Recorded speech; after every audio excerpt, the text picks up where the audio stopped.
Sarah Mitchell was 18 years old when her brother James made it clear she was no longer welcome on the family farm. It was September 1888 in Cedar Rapids, Iowa, and James, who'd inherited their father's farm after his death that spring, had married a woman named Catherine who insisted the farmhouse was too crowded with James's adult sister still living there.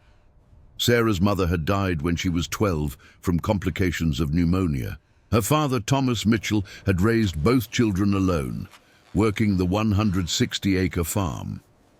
When Thomas died in April 1888 at age 54, the farm passed entirely to James as the older son. Sarah, having just turned 18, inherited nothing and had no legal claim to remain. James gave her until October 1st to find other arrangements. Offered her $20, less than generous but more than nothing. Suggested she find work in Cedar Rapids as domestic help, or maybe move to one of the larger cities where single women could find opportunities. Sarah took the $20 and made a choice that would save her life and prove that the most secure shelter sometimes requires secrecy and sacrifice. She'd build a hidden underground room beneath her brother's barn and live there secretly until she could save enough money to leave Iowa permanently. The plan was desperate and risky. If discovered, she'd be arrested for trespassing or worse. But she had nowhere else to go. $20 wasn't enough for boarding and food while searching for work. She needed shelter that cost nothing and couldn't be denied to her. The barn on her family's, now her brother's farm, had a structural feature that made her plan possible. Built in 1876, the barn sat on a raised foundation with a crawl space underneath. The crawl space was maybe 4 feet high in the center, tapering to 2 feet at the edges. It ran the length of the barn, 40 feet long, 20 feet wide. The space was used occasionally for equipment storage but was mostly forgotten. Sarah's plan was to excavate a proper room within that crawl space, dig down another 4 feet, creating an 8-foot ceiling height in a section maybe 10 feet by 12 feet. This hidden room would be completely underground, accessible only through a trapdoor she'd camouflage among the barn's floor planks. She began work in mid-September, working only at night when James and Catherine were asleep in the farmhouse 200 yards away. Would wait until midnight, then slip into the barn through a side door she could open silently. Descend into the crawl space through an existing access hatch, a 2-foot square opening in the barn floor, used occasionally for equipment access. The excavation was brutal labor that tested her physical and psychological limits. Iowa soil in Cedar Rapids was glacial till, clay mixed with sand and rocks of all sizes. The soil was heavy, sticky when even slightly moist, concrete hard when dry. Each spadeful weighed perhaps 15 pounds. Each load required bending, filling the spade, straightening while lifting, walking to disposal area, dumping, returning. The repetitive motion in the confined 4-foot-high crawl space meant working bent over continuously. The physical toll accumulated rapidly. Her hands blistered within 3 days, painful fluid-filled bubbles where the rough wooden spade handle rubbed skin. The blisters broke and bled by day 5, leaving raw exposed tissue that made gripping the spade agony. By week 2, thick calluses were forming over the damaged areas, creating hardened skin that hurt less but made fine motor control difficult. Her back was the worst problem. Working in the 4-foot space meant constant bending. She couldn't stand upright. Every spade load required bending forward from hunched position, filling, then straightening as much as the confined space allowed while lifting 15-pound loads. Hour after hour, night after night. The lower back strain was constant, sharp pain that never fully subsided, even during daytime rest. Her shoulders and arms burned from repetitive lifting. Each night she'd move perhaps 100 to 150 loads, 1,500 to 2,000 pounds of earth lifted and carried. The muscles adapted slowly, but the adaptation hurt continuously. She'd wake each afternoon stiff and sore, needing an hour of careful movement, before her body would function normally. The room she was creating was 10 feet by 12 feet in floor area, 120 square feet. She needed to dig 4 feet deeper than the existing crawl space floor to create 8-foot ceiling height. That was 480 cubic feet of earth to excavate, roughly 18 cubic yards. At 15 pounds per spadeful and 20 loads per cubic foot, that was approximately 9,600 individual loads to move. Progress was measured in painful increments. On a good night working 4 hours, she could move perhaps 2 cubic feet, 40 loads. That meant 240 nights to complete the excavation, 8 months of work. Impossible timeline given her October 1st deadline. She worked with desperate intensity. Started working 5 hours nightly instead of 4, pushed through the pain, ignored the bleeding hands and screaming back muscles, increased her pace to perhaps 3 cubic feet per night. That cut the timeline to 160 nights, still over 5 months, but possibly manageable if she started immediately. The disposal of excavated earth was its own challenge. She couldn't just pile it somewhere visible, had to distribute it where it wouldn't be noticed, would carry buckets of dirt to the far edges of the crawl space, areas rarely accessed, would spread it thin, making it look like accumulated dust and debris rather than fresh excavation. Each bucket had to be distributed carefully to avoid detection. The work was done in near total darkness. She'd light a single candle positioned where its glow wouldn't be visible through barn wall gaps. The dim, flickering light created shadows that made depth perception difficult. She'd misjudge distances, hit her head on support beams, stumble over previously excavated areas. The darkness was oppressive. Working in a confined underground space with minimal light triggered claustrophobic reactions she had to force herself to overcome. The timeline reality was brutal.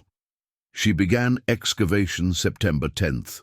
Had 21 days until October 1st deadline. Even working desperately, she could only excavate perhaps 60 cubic feet in 21 days, 1/8 of the total required.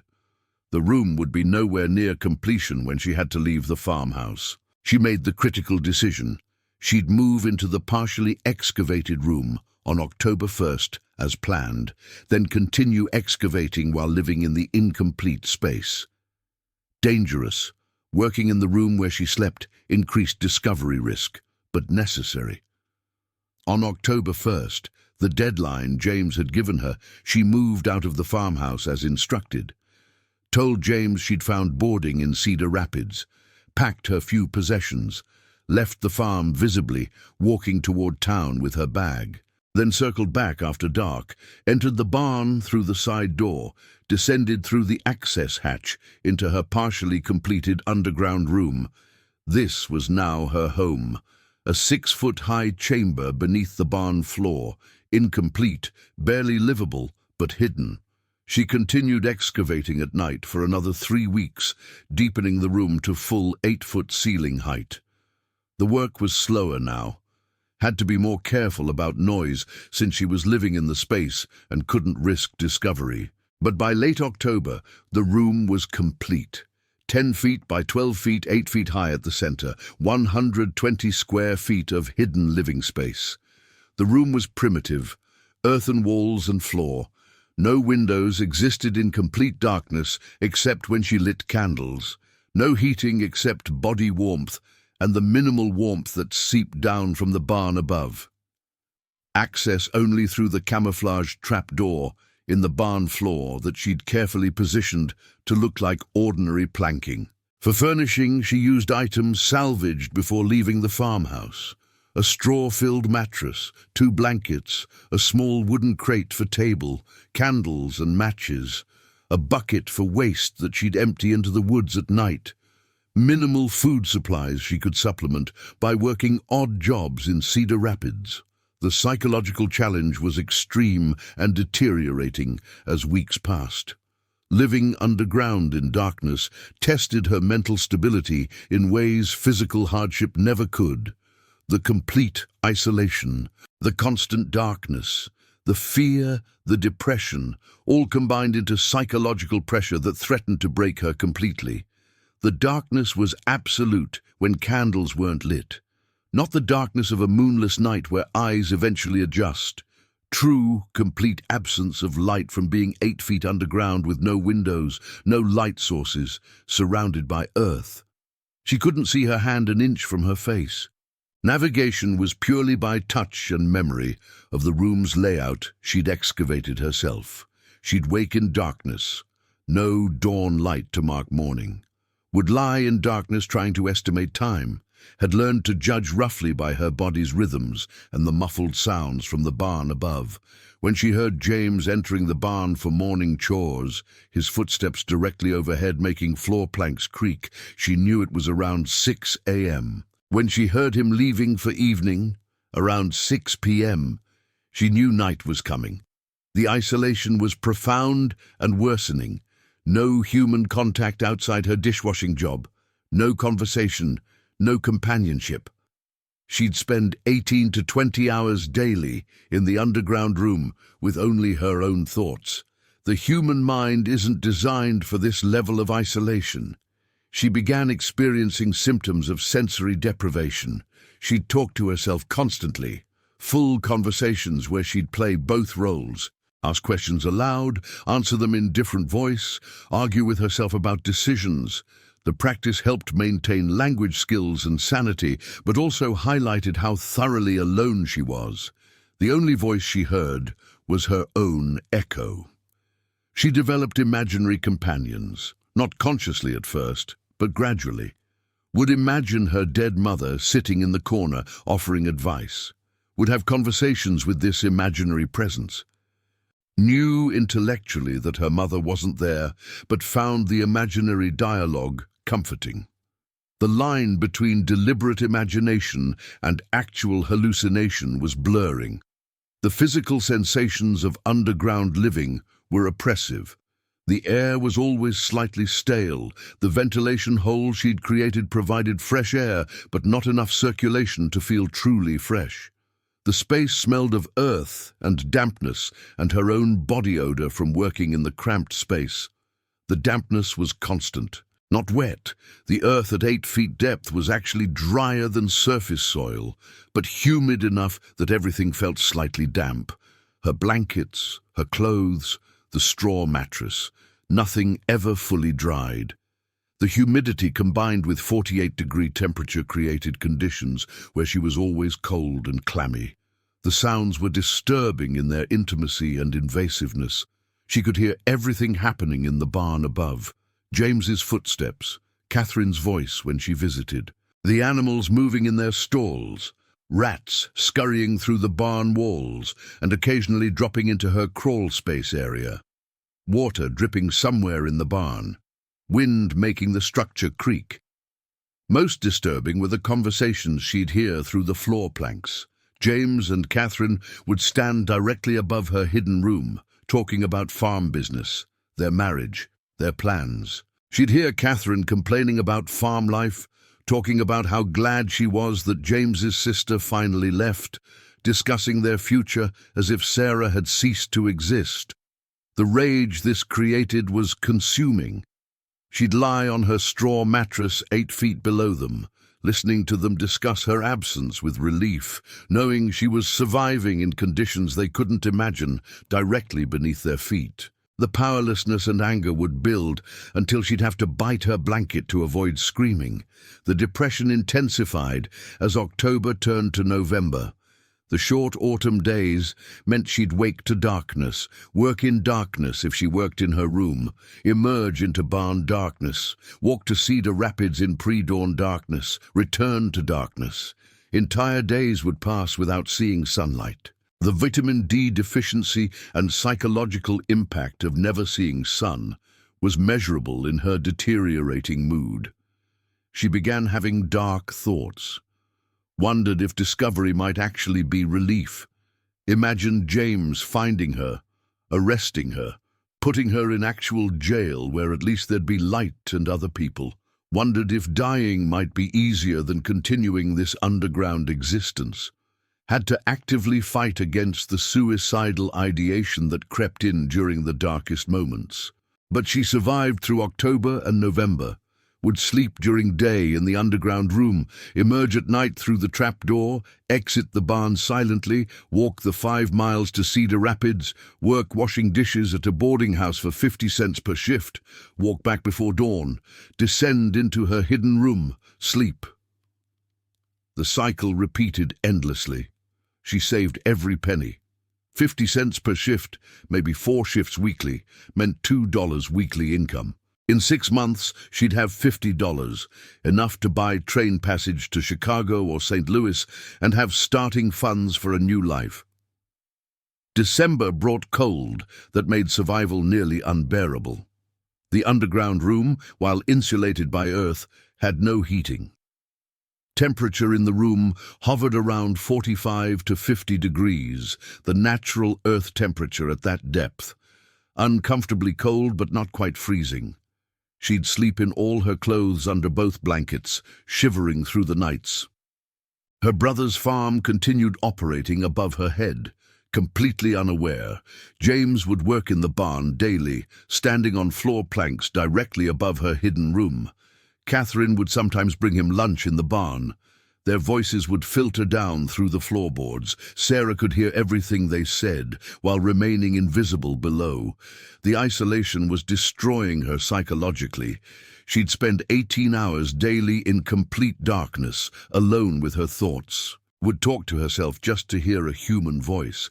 Had conversations with imaginary companions to maintain sanity. The line between reality and delusion was blurring. Then, December 18th brought the blizzard that would reveal her secret and prove her hidden room was actually the safest shelter on the entire farm. The warning signs began December 17th evening.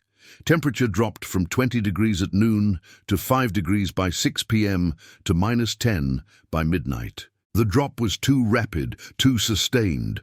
Veteran Iowa farmers recognized the pattern: Arctic air mass moving in, bringing sustained extreme cold. The storm hit dawn December 18th with catastrophic intensity that veteran residents recognized immediately as potentially deadly. Temperature -15 degrees by 6 a.m., -20 by 9 a.m., -25 by noon. Wind building steadily, 20 miles per hour at dawn, 40 by mid-morning. Sustained 60 with gusts to 80 by afternoon. Snow began falling around 8 a.m., not gentle flakes but dense snow falling at 3 to 4 inches per hour. By noon, visibility was 0. The world became white chaos. You couldn't see your hand at arm's length, couldn't distinguish ground from sky. Everything was white noise and screaming wind. Sarah was in her underground room when the storm hit, having returned from Cedar Rapids at dawn before the worst conditions developed. She'd descended through her trapdoor, pulled it shut above her, settled into her hidden space expecting to wait out normal winter weather. By noon, she understood this wasn't normal weather, could hear the wind roaring above, muffled but unmistakable, could hear the barn timbers creaking and groaning under wind stress. Could feel subtle pressure changes even 8 feet underground as the storm raged on the surface. But in her underground room, the temperature remained constant at 48 degrees. The earth insulation, 8 feet thick, prevented the surface chaos from penetrating. The storm might as well have been happening on another planet for all it affected her underground environment. The farmhouse, 200 yards from the barn, was failing catastrophically by afternoon of day 1. The wood frame construction couldn't withstand the combined assault of -25 temperature and 60-mile-per-hour wind. Cold air was forced through every gap, around windows, under doors, through wall cracks. The heating stove burned continuously, consuming wood faster than James had ever seen, but couldn't keep up with heat loss. By evening, December 18th, the farmhouse interior was 50 degrees, despite burning wood desperately. James and Catherine wore every piece of clothing they owned, layered together, huddled near the stove, fed it continuously, watched helplessly as temperature continued dropping despite their efforts. By midnight, 48 degrees inside. The mathematics were impossible. They were burning wood at rates that would deplete their winter supply within days, but even burning unsustainably couldn't maintain adequate temperature. The house was losing heat faster than the stove could generate it.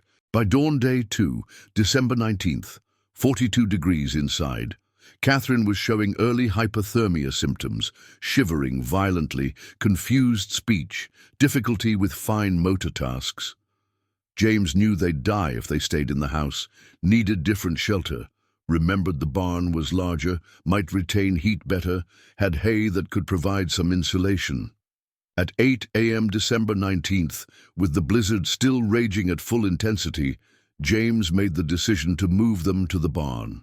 Dressed in every piece of winter clothing they owned, prepared for the 200-yard journey through -25 cold and 60-mile-per-hour wind, a journey that might kill them, but staying in the failing house would definitely kill them.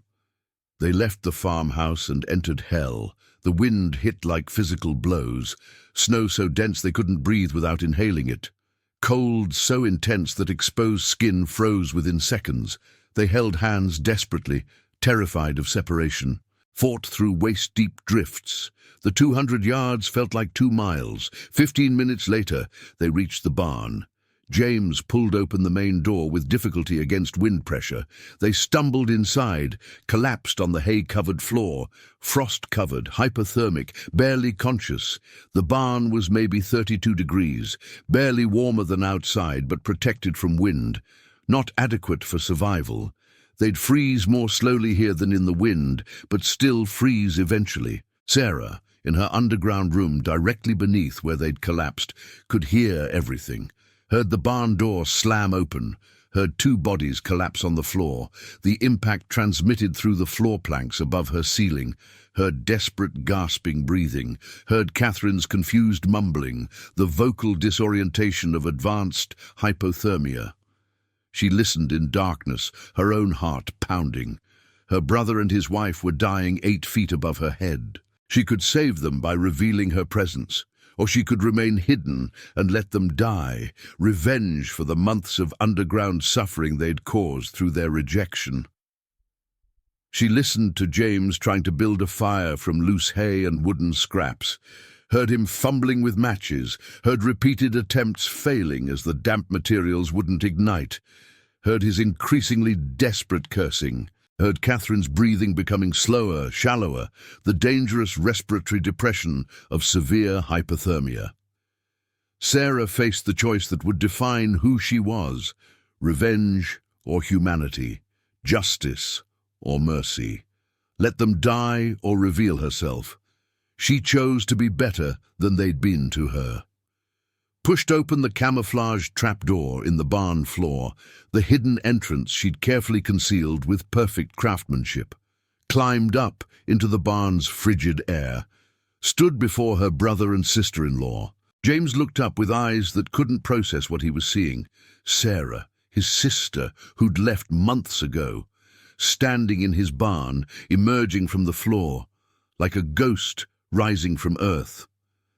"There's a room below," she said quietly. "It's warmer.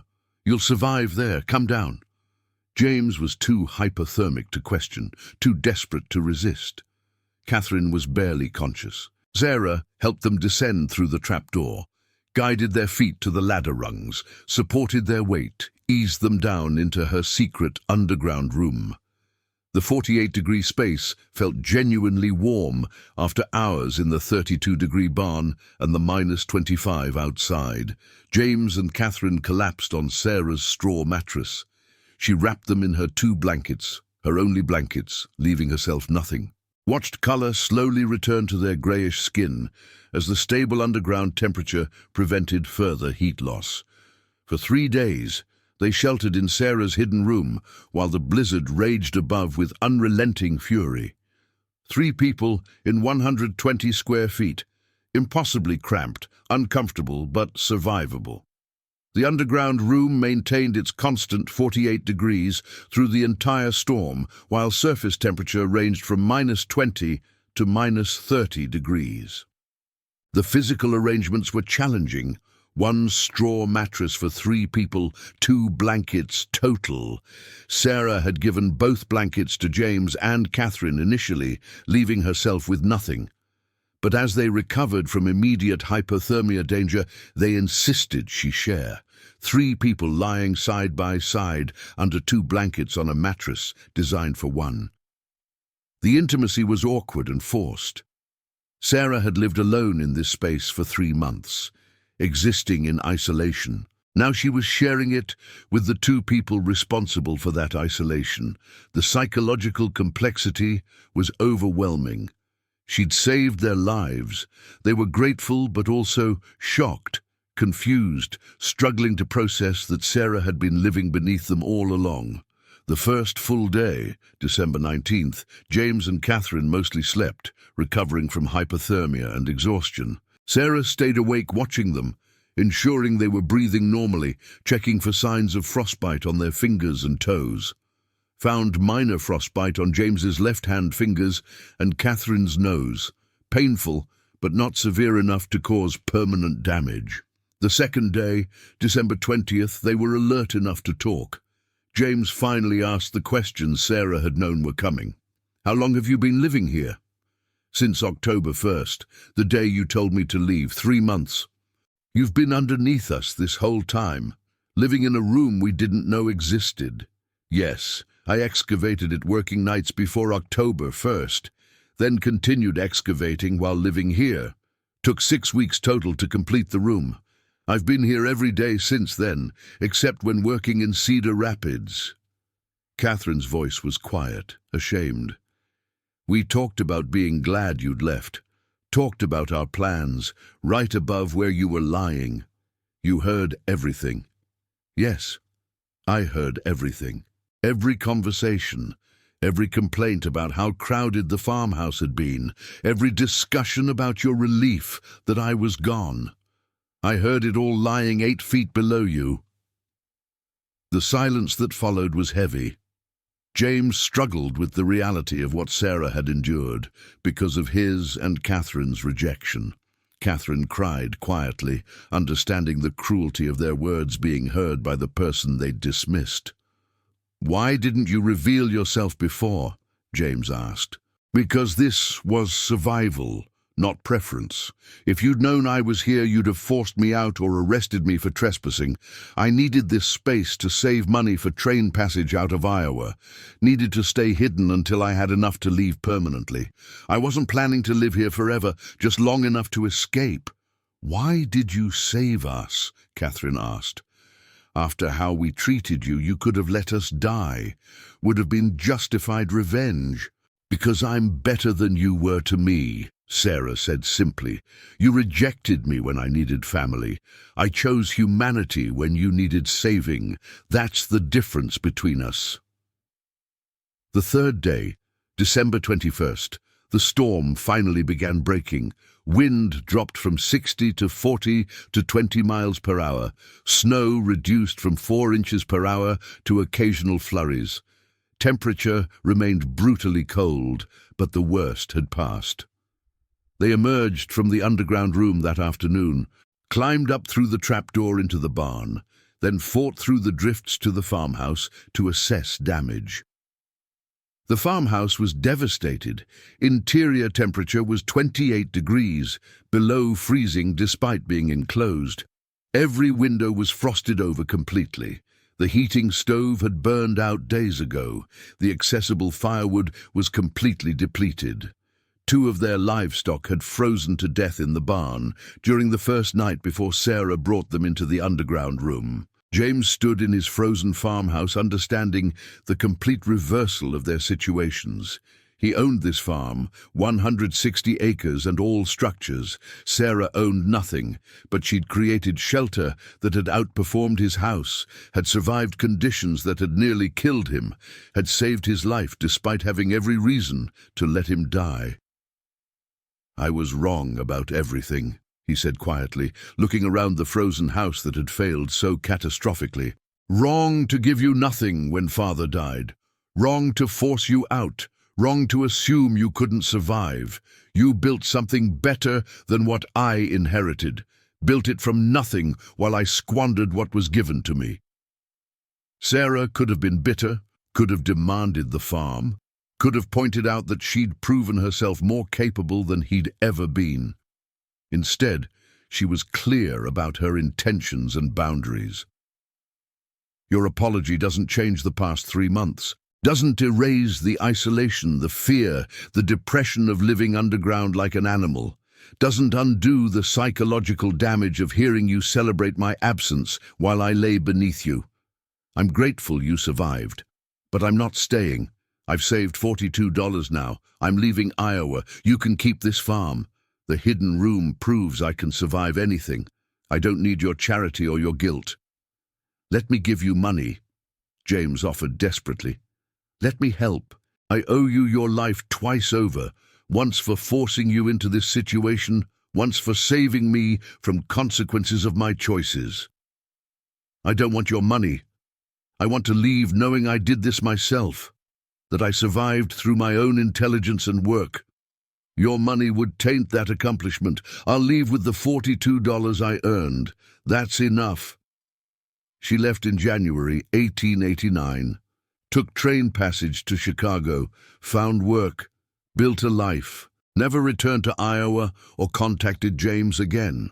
The hidden room remained beneath the barn for decades. James never filled it in, kept it as a reminder of his failure and his sister's strength. When he died in 1923, he left half the farm's value to Sarah in his will, attempting to correct his 19-year-old mistake. She accepted the money, but never acknowledged the gesture. Sarah died in 1945 at age 75. Her obituary mentioned her Chicago life, but included the story of the hidden room, the underground chamber beneath an Iowa barn that saved lives during the blizzard of 1888. The barn was demolished in 1962. Excavation revealed the room exactly as Sarah had built it, 10 by 12 feet, 8 feet high, earthen walls showing the marks of her spadework. The Iowa Historical Society documented it as evidence of survival determination during frontier hardship. The story is about a young woman who built secret shelter when visible shelter was denied, who endured isolation and darkness to survive, who proved that underground can be warmer than surface during extreme conditions, and who chose to save lives even when those lives belonged to people who'd rejected her, because sometimes the person hiding beneath the floor knows more about survival than people living above. The hidden room everyone would have mocked was actually the safest shelter when winter tested everything. And humanity matters more than revenge, even when revenge is deserved.